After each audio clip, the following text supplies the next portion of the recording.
एक गुरुजी थे, संत थे। तो उन संत का बहुत बड़ा आश्रम था, नदी के किनारे गंगा जी के तट पर। बहुत सारे साधु महात्मा उनके साथ रहते थे। एक बार उन गुरुजी का, सन्यासी महात्मा थे, किसी स्त्री पर मन आ गया और वो महात्मा जी ने ब्याह कर लिया।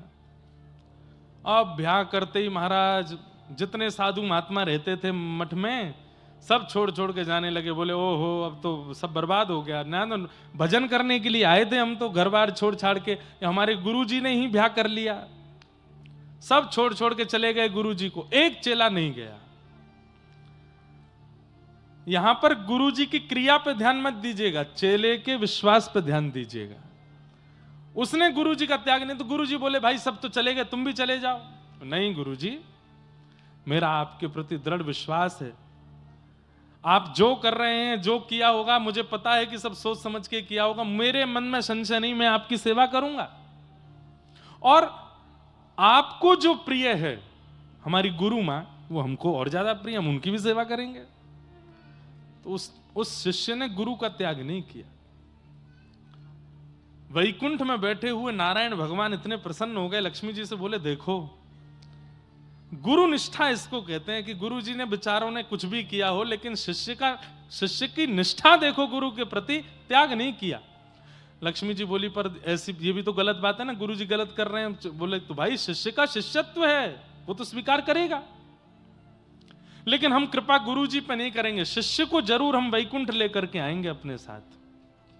ठाकुर जी गरुण जी पे बैठ के पहुंच गए। अर्धरात्रि का समय, और आंगन में जैसे ही गरुण जी आकर के विराजमान हुए, स्वर्ण की तरह चमक रहे हैं गरुण जी, और गरुण के ऊपर शंख चक्र गदा पद्म धारण करके ठाकुर जी बैठे हैं। नीचे खटिया पर शिष्य सोया था। भगवान ने उठाया, उठो। उठ करके उसने जैसे ही देखा, गरुण के ऊपर दिव्य तेजस्वी मणि की तरह चमक रहे हैं नीलांबर श्री नारायण भगवान। हाथ पांव जोड़ के बोले जय जय, आप भगवान? बोले हां। आप मुझ पर कृपा करने आए हैं? बोले हम तुमको लेने आए हैं, चलो गरुड़ पर पीछे बैठ जाइए, हमारे साथ वैकुंठ चलो। बोले मेरा पुण्य क्या है, किस पुण्य के आधार पर मिल रहे हैं आप मुझे? बोले तुम्हारे गुरु के प्रति निष्ठा। तुम्हारे गुरु अपने पद से च्युत हो गए, तुम्हारे गुरु ने अनर्गल विचार किए, लेकिन फिर भी तुमने अपनी निष्ठा का त्याग नहीं किया। चलो हम तुमको वैकुंठ लेके चलेंगे, तुम्हारी निष्ठा से हम प्रसन्न हैं। एक बार गुरु जी से आज्ञा ले आऊं? ठाकुर जी बोले हम प्रत्यक्ष तुम्हारे सामने खड़े, साक्षात भगवान तुम्हारे सामने खड़े, अब गुरु जी की आज्ञा लेने जाओगे? बोले कि उन्हीं की सेवा की कृपा से तो आप मिले, तो उनसे एक बार आज्ञा ले लूं कि गुरु जी मैं वैकुंठ जा रहा हूं, नहीं तो सुबह उठ के ढूंढेंगे कहां गया चेलाराम, एक बार बता तो आऊं उनको। ठाकुर जी बोले जाओ बताया हो। अर्धरात्रि का समय, गुरु जी सो रहे थे। गुरुदेव उठे, गुरु जी कहो बेटा क्या बात? आपकी कृपा से, आपके चरणों की कृपा से, आपकी आज्ञा से, आपके आशीर्वाद से मैं वैकुंठ जा रहा हूं। साक्षात शंख चक्र गदा पद्मधारी ठाकुर जी गरुड़ पर विराजमान होकर हमारे आश्रम में पधारे हैं, बाहर आंगन में ठाड़े हैं, मुझे लेने के लिए आए हैं। मैं आपको प्रणाम करके आज्ञा लेके जा रहा हूं। गुरु जी आज्ञा दो, मैं वैकुंठ जाऊं। गुरु जी बोले कहां है भगवान? बोले वो खड़े। गुरु जी ने बाहर झांक के देखा, कोई दिखे नहीं। बोले मुझे नहीं दिख रहे। बोले तुम पहले ठाकुर जी से कहो मुझे दिखें, मुझे दर्शन दें, तब मैं आज्ञा दूंगा। अरे गुरु जी अभी रुको। दौड़ के गया, ठाकुर जी? बोले जी मेरे गुरु जी को दर्शन दो, उनको जब आप दर्शन दोगे तब वो आज्ञा देंगे मुझे जाने की। भगवान बोले तुम्हारे गुरु के ऐसे कर्म नहीं है कि मेरे दर्शन कर पाए वो, तुम तो सीधी आज्ञा लो, चलो हमारे साथ। चेला बोला कि नहीं, गुरु जी को दर्शन नहीं दोगे तो मैं भी नहीं जाऊंगा, आप चले जाओ। ठाकुर जी बोले रुको हम होते हैं प्रकट। तुरंत प्रकट होकर ठाकुर जी ने दर्शन दिए। गुरु जी के हाथ पैर कांपे, आंखों से आंसू। जय हो ठाकुर जी, आपका मधुर दर्शन हो गया, बड़ी कृपा। चेला बोला गुरु जी अब आज्ञा, मैं जाऊं? बेटा अकेले जाओगे? हमको नहीं लेके चलोगे साथ? तुम बेटा वैकुंठ में मेरी सेवा के बिना कैसे रहोगे? और तुम चले जाओगे तो यहां मेरी सेवा कौन करेगा? तुमने विचार नहीं किया एक बार भी? चेला तो रोने लगा, अरे मेरे गुरुदेव, आपको मैं नहीं रुकिए ठाकुर जी। बोले जी, गुरुजी भी चलेंगे वैकुंठ। ठाकुर जी बोले सुनो, वैकुंठ जाने के नियम होते हैं और तुम्हारे गुरुजी ने सारे नियम उल्लंघन किए हैं। चुपचाप बैठो, चलो हमारे साथ। हमने एक बात मान ली, अभी बार बार तुम्हारी बात नहीं मानेंगे। सुनिए ठाकुर जी, मैंने तो नहीं बुलाया था आपको, खुद आए हो आप। मेरे गुरुजी जाएंगे तो मैं जाऊंगा, नहीं तो मैं भी नहीं जा रहा। या तो मेरे गुरुजी को लेके चलो, नहीं तो खा लिया। गरुण जी बोले जय जय। ठाकुर जी एक बार बोले चलो गरुण, इसके तो बड़े नखरे हैं। गरुण जी बोले लक्ष्मी जी को क्या उत्तर दोगे? उनसे तो आप बड़ा कह के आए थे, इसकी निष्ठा पे मैं प्रसन्न हूं, इसकी निष्ठा पे मैं राजी हो गया हूं। ले चलो, कौन से वैकुंठ में जगह बहुत है। आज तक सुना गया गुरु कृपा से चेला तरे हैं, आज सुन लेंगे कि चेला की कृपा से गुरु भी तर गए। नहीं, सुनिए मैं थोड़ा संशोधन करूं। गुरु की कृपा से चेला तरे हैं, पर चेला की निष्ठा से गुरु उतर रहे हैं, यह पहली बार होगा। चेला की कृपा नहीं होती, चेला की निष्ठा होती है, शिष्य की निष्ठा होती है। ठाकुर जी बोले जल्दी करो, हम पे समय नहीं है, बैठो। अपने गुरु जी को भी बैठाओ, चलते हैं इनको लेके। गुरु जी चलिए। ठाकुर जी राजी हो गए। जैसे ही गुरु जी तैयार हुए, बोले सुनो चेलाराम, गुरु मां को बताया हूं कि मैं वैकुंठ जा रहा हूं। जैसे ही दौड़ करके गए, बोले सुनो अब तुम आश्रम का ध्यान रखना, खूब प्रेम से यहां रहना, सब संपत्ति तुम्हारी है, हम तो चले। बोले कहां? ठाकुर जी आए लेने, वैकुंठ जा रहे हैं। मुझे भी ले चलिए साथ में, मैं यहां के लिए क्या करूंगी। गुरु जी चेलाराम से बोले ए चेला। बोले हाँ। गुरु मां भी जाएंगे साथ में। अरे यार फिर तो आनंद ही आ गए दोनों। गुरु मां गुरु जी, उनकी वैकुंठ में भी सेवा करूंगा, अभी कहता हूं। ठाकुर जी बोले हाँ, थोड़ा सा आगे खिसको, जगह बनाओ पीछे। बोले क्यों, अब क्या है? बोले गुरु जी भी जाएंगे, मैं भी जाऊंगा, गुरु मां भी जाए। ठाकुर जी बोले बिल्कुल नहीं, उसको तो हम बिल्कुल नहीं लेके जाएंगे, जिसने बेचारे सन्यासी का जीवन बर्बाद कर दिया, पूरा मठ मंदिर बिगाड़ दिया, उसको लेके जाएंगे हम? बोले देखिए, वो नहीं जाएंगी तो गुरुजी नहीं जाएंगे, गुरुजी नहीं जाएंगे तो मैं नहीं जाऊंगा, खाली हाथ जाओ। अंत तो गत्वा, चेला भी गए, गुरुजी भी गए और वो माता जी भी गई, तीनों को लेके ठाकुर जी वैकुंठ पहुंचे। लक्ष्मी जी ने जैसे ही देखा, बोले लेने तो आप एक को गए थे। बोले कि उसकी निष्ठा ऐसी है अपने गुरु के प्रति। क्या समझ, इस कथा से क्या समझ में आया? इसका मतलब यह नहीं है कि कोई कुछ भी करे और आप उसके प्रति फिर भी वैसी भावना नहीं है। भावना आपकी निष्ठा की है। ठाकुर जी आपकी निष्ठा से रीझते हैं, और जिसके प्रति आपकी निष्ठा है, यदि वो कुछ गलत कर रहा है तो उसको न्याय देना, दंड देना, ये ठाकुर जी का काम है। ऐसा नहीं है कि वैकुंठ में जाके उन गुरु जी को दंड नहीं दिया होगा, ठाकुर जी ने निश्चित दंड दिया होगा कि अरे ये भोला भाला शिष्य बेचारा, इसकी निष्ठा से तुम प्राप्त कर लिए हमको, लेकिन तुमको तो दंड मिलेगा। दंड तो ठाकुर जी ने दिया ही होगा, लेकिन फिर भी शिष्य की निष्ठा में कितना बल होता है। अरे हम एक बात कह दें तो कई बार तो शिष्य की निष्ठा गुरु का निर्माण श्रेष्ठ रूप में कर देती है, बस उसकी निष्ठा हो, ऐसी निष्ठा हो अपने गुरु के प्रति। ठाकुर जी दयावंत हो जाते हैं, ठाकुर जी को करुणा आ जाती है जब वो देखते हैं कि कोई कितनी निष्ठा करके बैठा है अपने गुरु के प्रति। उस निष्ठा से ठाकुर जी प्रसन्न हो जाते हैं। तो जीवन में एक पथ प्रदर्शक होना चाहिए।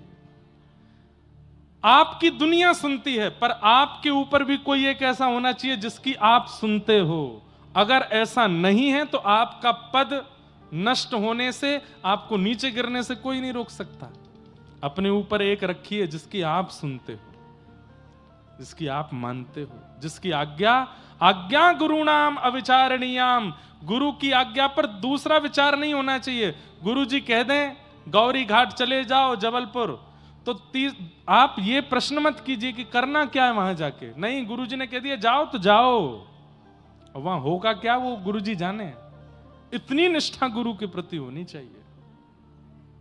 और ऐसी निष्ठा जब शिष्य के चित्त में आती है तो ठाकुर जी रीझ जाते हैं, ठाकुर जी प्रसन्न हो जाते हैं, ठाकुर जी उससे आनंदित हो जाते हैं। ठाकुर जी कहते हैं गुरु जी को पीछे छोड़, पहले तू प्राप्त कर मुझे, क्योंकि तेरी निष्ठा बहुत है। आजकल के लोग उसको अंधविश्वास कह देते हैं, आजकल के लोग उसको कुछ भी कह देते हैं, अरे ये तो पागल हैं, ये ऐसे वैसे। बोलने दीजिए, संसार का काम तो बोलना है। आप अपने गुरु के प्रति निष्ठा रखो। हमारे वृंदावन के पूज्य प्रेमानंद जी महाराज, आए दिन लोग उनके बारे में कुछ ना कुछ बोलते हैं। आए दिन लोग किसी ना किसी संत के बारे में, महापुरुष के बारे में, शंकराचार्य जी के बारे में, आद्य शंकराचार्य जी के बारे में, परंपराओं के बारे में खंडन करते ही रहते हैं। ये कलयुग ज्यों-ज्यों आगे बढ़ेगा खंडन और ज्यादा होगा। लेकिन आप अपनी निष्ठा को डगमगाने मत दीजिए, आप अपनी निष्ठा रखो। और हम सत्य बता रहे हैं, आज इतनी भीड़ दिख रही है कथा में, हमको इस बात से प्रसन्न नहीं होना चाहिए, अभिमान नहीं करना चाहिए कि इतने लोग कथा में आ रहे हैं। ये बहुत लंबे समय तक नहीं रहेगा। एक समय ऐसा आएगा कुछ वर्षों बाद, कथाएं नहीं होंगी, प्रवचन नहीं होंगे, सत्संग नहीं होगा, क्योंकि इन सब के पीछे दुनिया पड़ी है, इन सबको बंद करने के लिए, रोकने के लिए, खत्म करने के लिए। आज गौ हत्या के लिए कितने लोग आवाज उठाते हैं, कोई कुछ नहीं हो रहा है कहीं भी। एक समय यह भी होगा कि कथा भागवत हो, उसके लिए हमें आज्ञा दीजिए, परमिशन दीजिए, नहीं मिला करेगी।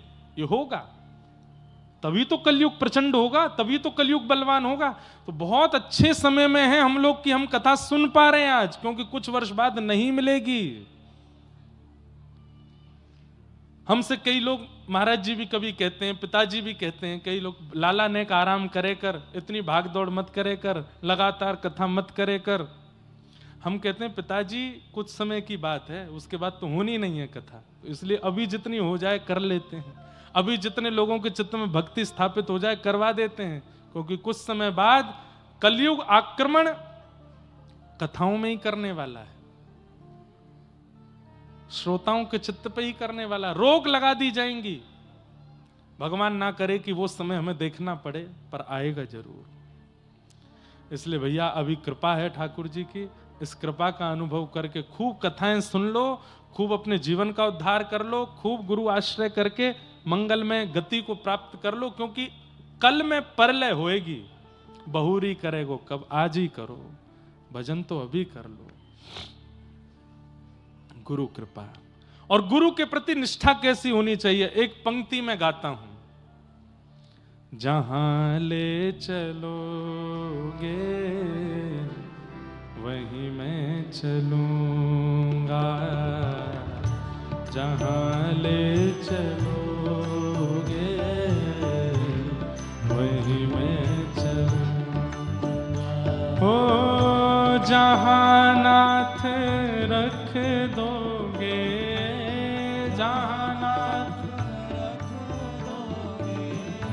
जहां नाथ रख दोगे, जहां नाथ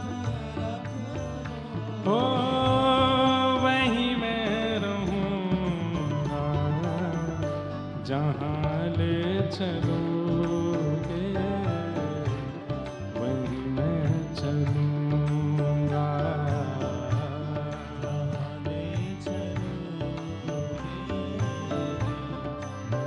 एक पंक्ति और गाते हैं। तेरी शरण में आके मैं धन्य हो गया,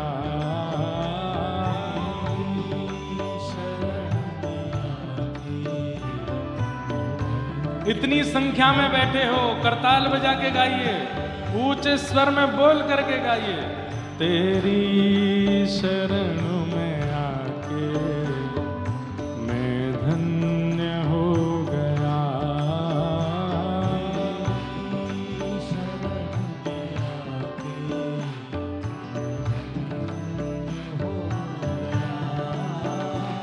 जन्मों की प्यास थी जो, जन्मों की प्यास थी जो, जन्मों की प्यास थी जो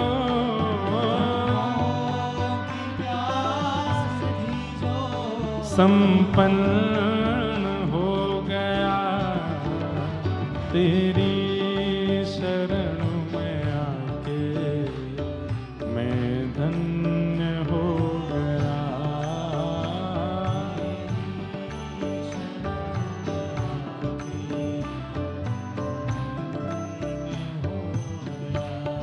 और कितने मिले अमीर यहाँ, कितने गरीब हो।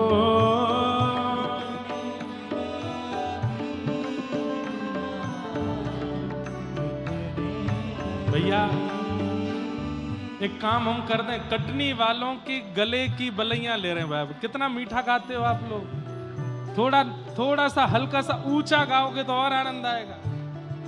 और सबसे अच्छी बात है, इतनी संख्या में लोग ताल में ताली बजा रहे हैं, नहीं तो बेताल हो जाते हैं लोग। एक बार अपने लिए ताली बजाओ कटनी वाले सब लोग। बहुत बढ़िया। ठाकुर जी कोई की नजर नहीं लगाए आपको, भाव से गाओ। कितने मिले अमीर यहाँ, कितने गरीब हो। कितने मिले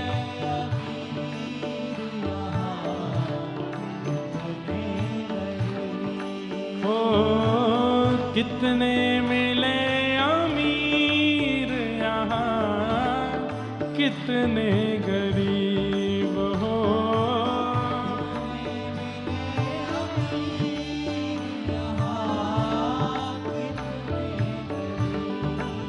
हो पर आप मिल गए तो, पर आप मिल गए तो, हो पर आप मिल गए तो, पर आप मिल गए तो मैं धनवान हो गया।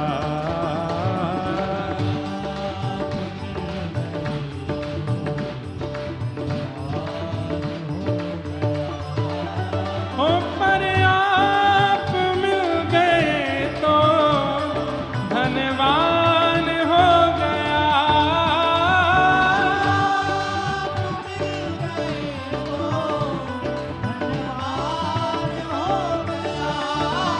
हो तेरी शरण में आके मैं धन्य हो गया।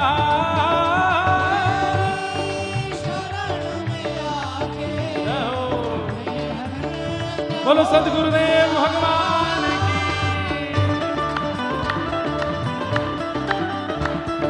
दोनों भुजा उठा के करताल बजा के गाओ। बोलो वृंदावन बिहारी लाल की।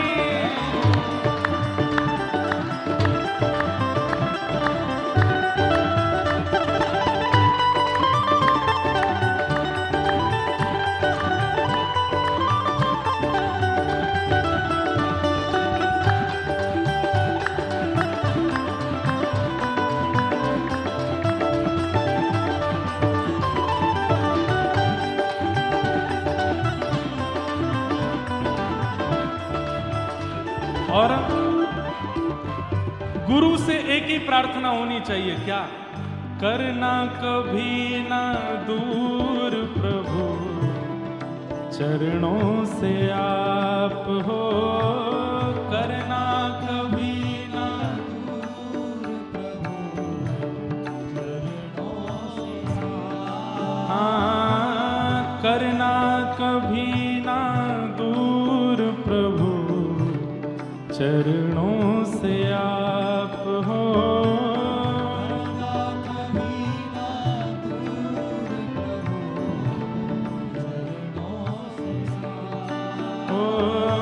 करना कभी ना दूर प्रभु, चरणों से आप हो।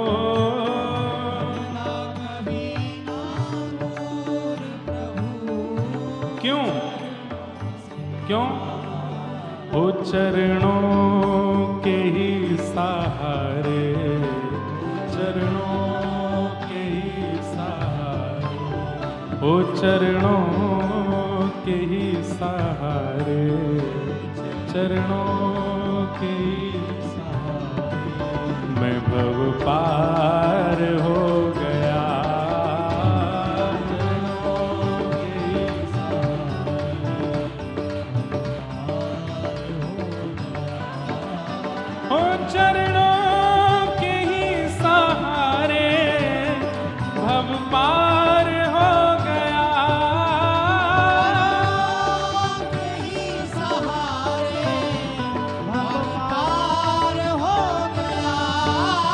ओ तेरी शरण में आके मैं धन्य हो गया।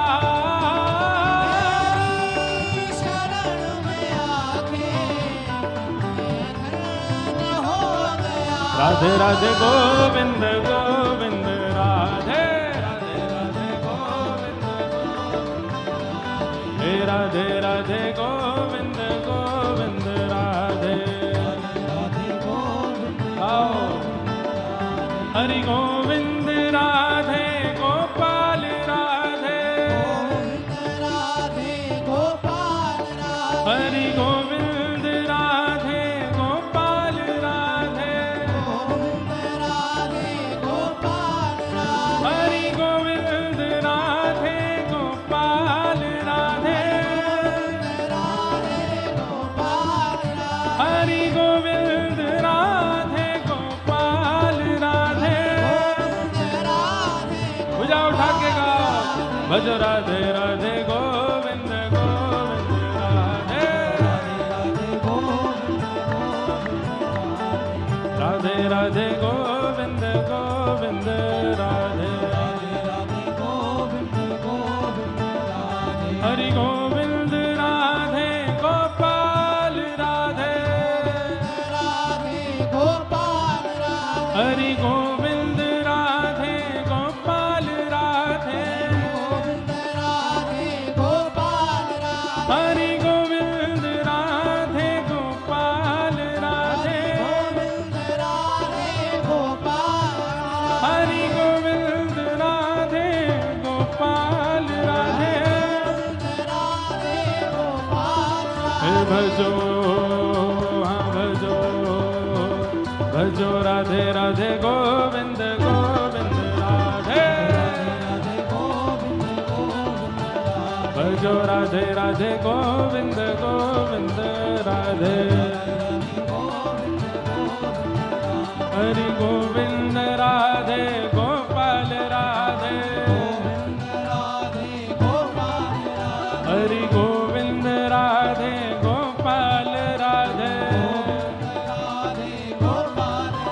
हरि गोविंद राधे गोपाल राधे हरि गोविंद राधे गोपाल राधे हरि गोविंद राधे गोपाल राधे ओ हरि गोविंद राधे गोपाल राधे हे भजो राधे राधे गोविंद गोविंद राधे भजो राधे राधे गोविंद गोविंद राधे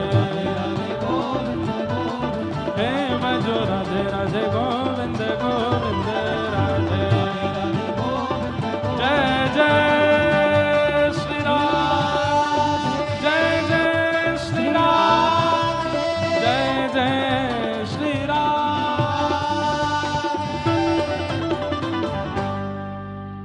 हो तेरी शरण में आके मैं धन्य हो गया। तेरी शरण में आके मैं धन्य तो प्रयच्छति गुरु प्रीतो वैकुंठम योगी दुर्लभम। इस बात को विश्वास करने में अब कलयुग में लोगों को बड़ा श्रम होता है, लेकिन यह बात बिल्कुल सत्य है कि गुरु यदि आपकी सेवा से प्रसन्न हैं तो वह योगियों को दुर्लभ ज्ञानियों को दुर्लभ जो वैकुंठ है वो गुरु की केवल प्रसन्नता से प्राप्त हो जाएगा, गुरु यदि प्रसन्न है तो। बंधुओं,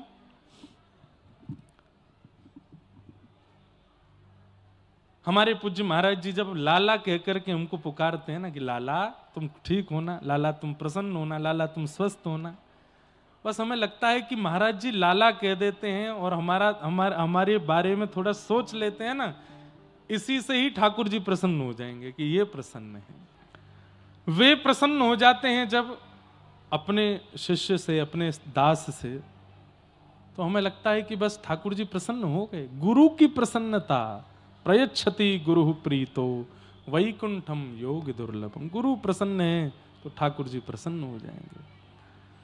सूत जी महाराज ने अपने गुरु को वंदन किया और वंदन करते हुए सूत जी महाराज अब यहां से कहना प्रारंभ करते हैं और कहते हुए क्या कह रहे हैं, बहुत सुंदर बात।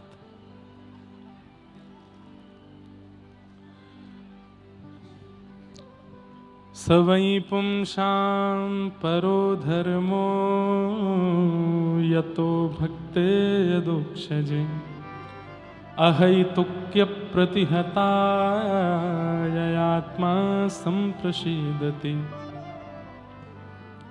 सभी प्राणी मात्र का परम धर्म क्या है? कल हम धर्म और परम धर्म पर चर्चा कर रहे थे। सब लोग इधर देखिए, ध्यान से सुनिए बिल्कुल। अब चर्चा ना करें, किसी और की तरफ ना देखें, यहां देखें। सवै पुंसां परो धर्मो यतो भक्तिर अदोक्षजे।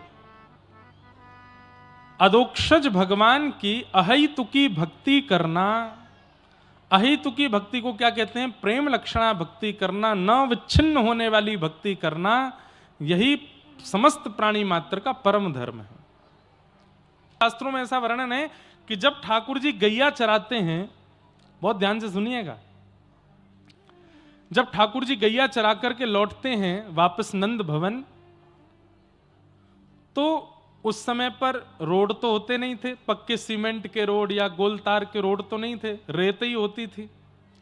तो रेत में ठाकुर जी के ग्वाल बालों के, गैयाओं के चरण चिन्ह, खुर के चिन्ह बन जाते थे। तो कहते हैं कि जब ठाकुर जी गैयाओं के बीच में चलते थे तो ग्वाल बाल इतर होकर के चलते थे, ठाकुर जी के संग नहीं चलते थे। एक दिन ठाकुर जी बोले, मधुमंगल श्रीदामा तनसुका मनसुका सबरे सखाओ इतकु आओ। तुम सबरे मोते दूर हटके काई को चलो, मेरे संग काई को ना चलो। तो देखिए सखा हैं, पर सखा होते हुए भी उनकी भावना कैसी, क्या कहते हैं? बोले लाला तू जब पृथ्वी पे पाम धरे और पाम धर के जब अपने पाम उठावे ना, तो तेरे चरणन के चिन्हन से जो पृथ्वी पे चिन्ह बन जाए, हमारो मन ना करे कि हम वापे अपने चरण रखें या हमारे हम दूर रह के चलें, ताकि तेरे चरण चिन्ह हमको दिखते रहें। सख्य भक्ति है। इसलिए ठाकुर जी के प्रति परमात्मा बुद्धि ये प्रारंभिक भक्ति है, पर करते करते करते ऐसी स्थिति हो जाए कि ठाकुर जी के प्रति अपनत्व बुद्धि हो जाए, ये हमारे कुछ हैं, ये परम धर्म है ठाकुर जी के प्रति। यही बात यहां की, सवै पुंसां परो धर्मो यतो भक्तिर अदोक्षजे अहैतुक्य प्रतिहता ययात्मा संप्रसीदति। और भक्ति कैसी होनी चाहिए? अहैतुकी भक्ति। अहैतुकी किसको कहते हैं? अहैतुकी किसको कहते हैं? अहैतुकी भक्ति कहते हैं कि चाहे जीवन में जैसी परिस्थिति आ जाए, आपका विश्वास डगमगाता नहीं है ठाकुर जी के प्रति। चाहे धन से दिक्कत आ जाए, चाहे मन की दिक्कत आ जाए, चाहे तन की दिक्कत आ जाए, चाहे पारिवारिक पीड़ा आ जाए, लेकिन आपका विश्वास ठाकुर जी के प्रति एकजुट ही रहता है, एक रस ही रहता है। इसको अहैतुकी भक्ति कहते हैं। न नष्ट होने वाली, न कम होने वाली भक्ति अहैतुकी भक्ति है।